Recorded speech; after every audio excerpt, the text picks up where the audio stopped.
शादी कर ले कुमार की साली। म्यूजिक डायरेक्टर पप्पू परवाना।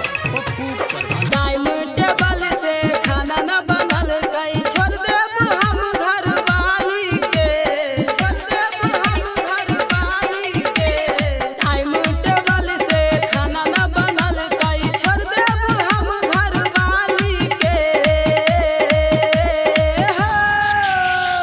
ससुर जी हमर न दहेज चुकल का, शादी कर लेब कुमार की साली से। ससुर जी हमर न दहेज चुकल का, शादी कर लेब कुमार की साली से। म्यूजिक डायरेक्टर पप्पू परवाना। पप्पू परवाना। पप्पू परवाना। डीजे मनीष रक्सौल।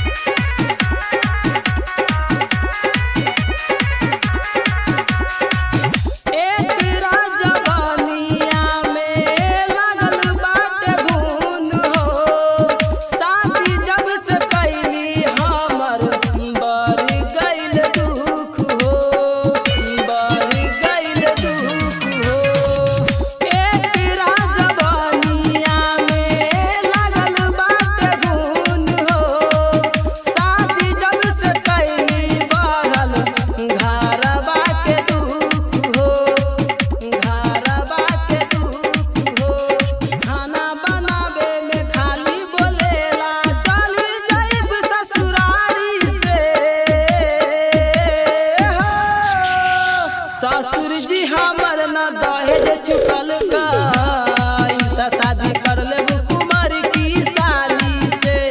ससुर जी हमर न दहेज चुकल का, शादी कर लेब कुमार की साली से।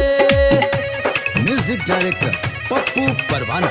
पप्पू परवाना। पप्पू परवाना। डीजे मनीष रक्सौल।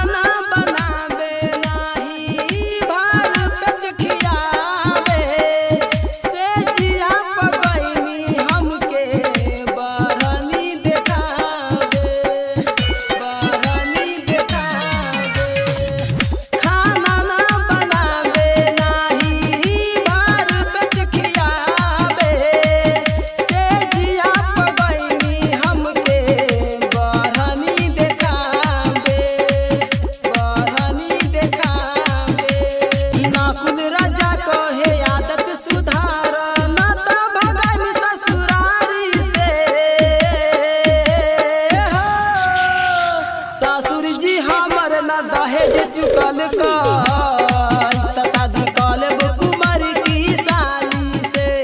ससुर जी हमर न दहेज चुकल का, शादी कर लेब कुमार की साली से।